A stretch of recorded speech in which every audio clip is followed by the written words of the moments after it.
Hi everyone, this is Veronica. Today our topic of discussion is about dengue. We want to take a holistic approach to dengue. So what is this holistic approach? We'll discuss about that. For my video updates and queries, you can connect with me on Instagram and Facebook because I feel together we can make a difference.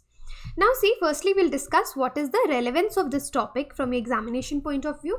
So in your mains paper 2, it will be covered in health and education. At objective level, you should know about dengue vaccine. Subjective level, dealing with dengue, strategies, suggestions and holistic approach. In what context today we are studying this? Because a new vaccine has been introduced. This advent of new tetravalent vaccine, this is against the dengue virus, all kind of 4 different type of virus this vaccine will act against, and it has thrown a new light into evidence-based management of dengue. So here evidence-based management and the holistic management we will talk about.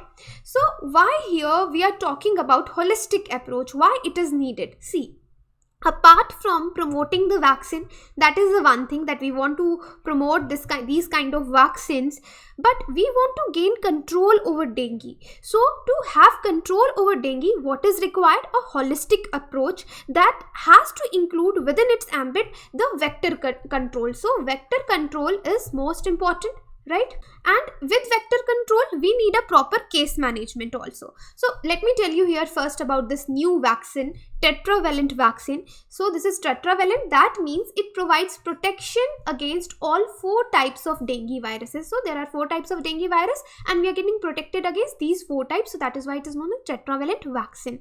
So this vaccine confers 80% protection to children vaccinated between 4 and 16 years of age, and we have not seen any major side effects here.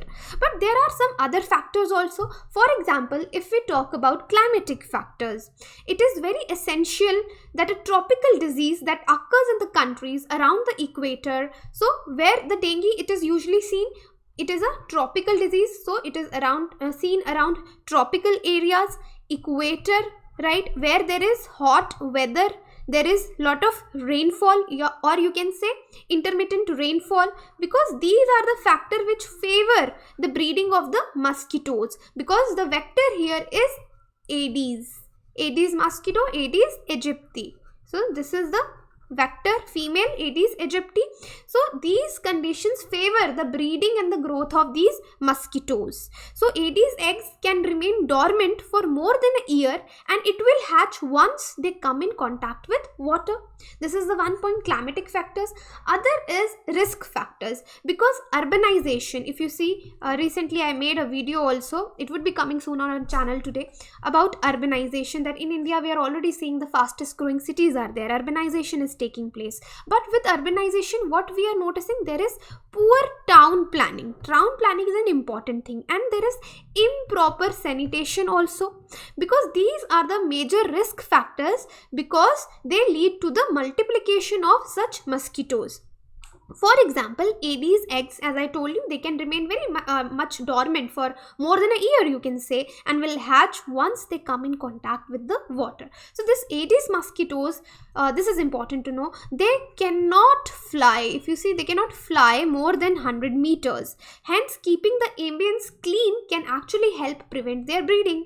Further, these mosquitoes, they only bite during the daytime. So what you can do, keep the windows shut in the day hours, that is also helpful. So here we should be aware about the climatic factors and the risk factors, and try, along with the medicinal control, we need to control and prevent these factors also by keeping them in mind. Now what needs to be done here for management?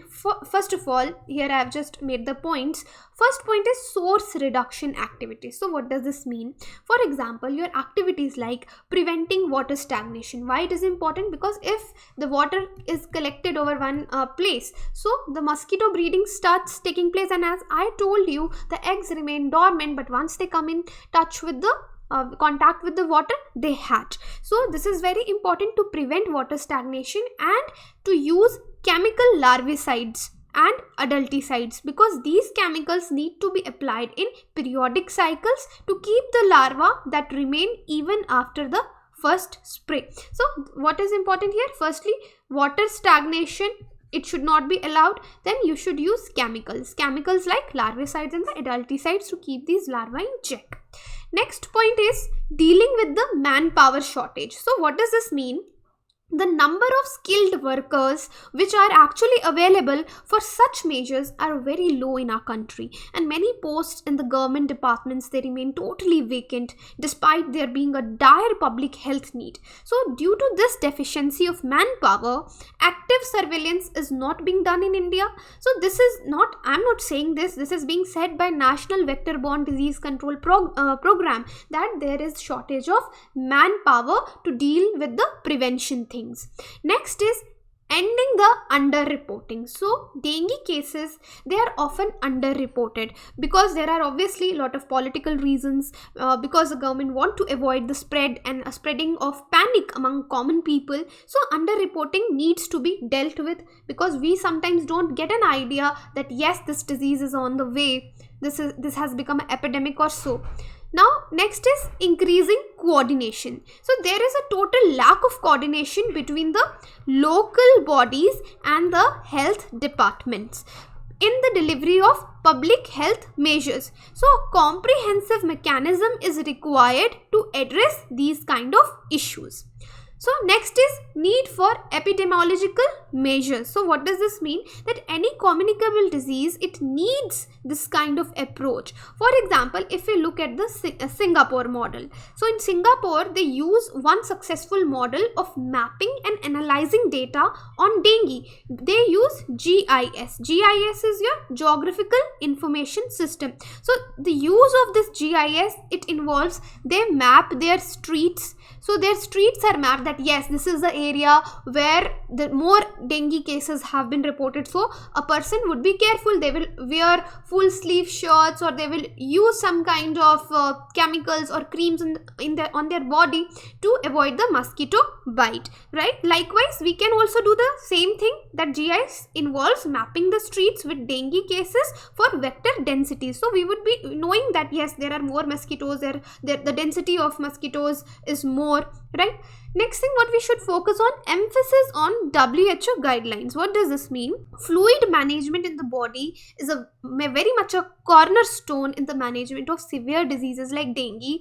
You have hemorrhagic fever and dengue shock syndrome also, because according to WHO guidelines, coagulation abnormalities are not due to reduction in the number of platelets alone, but this is why WHO actually recommends fresh whole blood or packed cell transfusion in event of bleeding, if bleeding takes place. So we need to remain aware. Then caution in using alternative medicine drugs. What does this mean?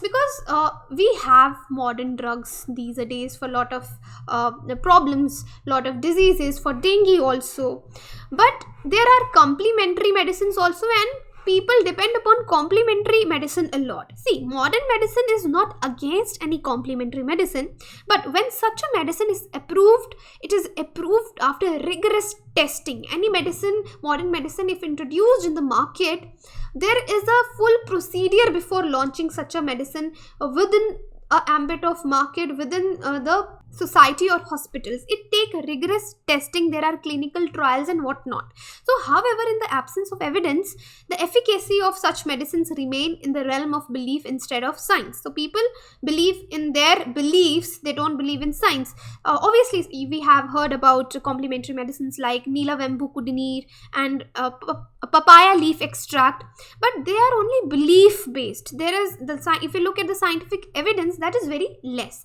So you should not abandon these modern medicines for complementary medicine. You can take complementary medicine, but please don't stop taking the modern medicine. So to conclude this, I would say the communicable nature of dengue and its asymptomatic nature, it requires the holistic approach to successfully tackle this disease, right? So here we'll talk about dengue now, that what is this.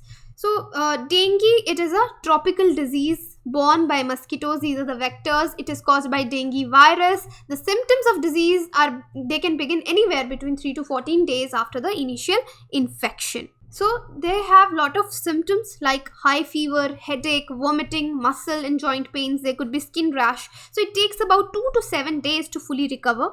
And in extreme cases, the disease can actually develop into severe dengue, known as dengue hemorrhagic fever, that causes bleeding, lower levels of blood platelets and blood plasma leakage also. So if we talk about what causes dengue fever, so it is spread by several species of female mosquitoes, as I told you, especially of the Aedes variety, and A. aegypti is one of them. So this is a tropical disease. Even though humans are the primary host of the virus, non-human primates are also carriers. So a single bite is more than enough to be a cause of infection. And a female mosquito that bites a person who is infected with dengue becomes itself infected during the 2 to 10 day of febrile period. So after 8 to 10 days, the virus spreads to other tissues, including the mosquito's salivary glands, and is subsequently released into its saliva. So as per the research conducted on these species, the mosquito remains infected. So what do I mean here? I will just show you. So in case of dengue, as I told you, it's communicable. Communicable usually means it spreads from one person to another, but in this case, a vector role plays a role. So just for example, this is a mosquito. This is an Aedes mosquito, for example, and it is uninfected. So I'll just explain you here. It is uninfected. So what happens? So there's this one person who is infected with dengue. This person has dengue. So now this mosquito, it bites this person. Now what happens to this mosquito? It becomes infected. Okay, but what is the catch here? It becomes infected. So Aedes aegypti mosquito infected with dengue for the rest of its life. So this mosquito, it will remain infected with dengue all of its life. And now what happens? This mosquito, it bites several other people, and this is how dengue becomes communicable, through vector. So infected mosquito transmits dengue virus to other humans. So this is how it spreads. Now the question is, what can be done to prevent spread of dengue? So the spread of dengue fever is largely dependent on the control and protection from the bites of mosquito, obviously, that transmits it. So there are following 5 elements. So I have written these 5 elements here.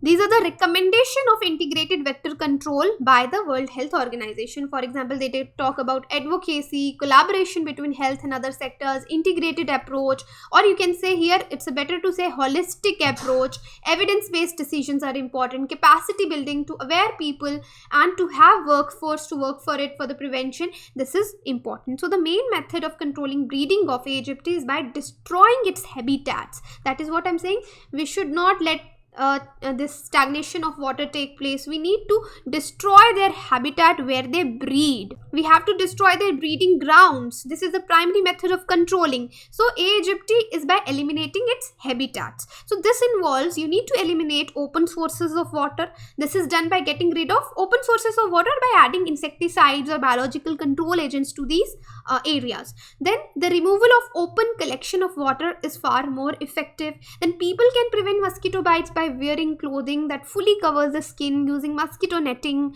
and like that. So this is all about today's lecture. We talked about holistic approach, that how along with the medicines, what else can be done to control dengue if we actually want to control it. So this is all about today's lecture. If you have any queries, you can contact me on social media, and for the PDF of this lecture, you can connect with me on my Telegram channel t.me/VIRONIK_Veronica_Om. Here you will get the PDF of this lecture. Thank you.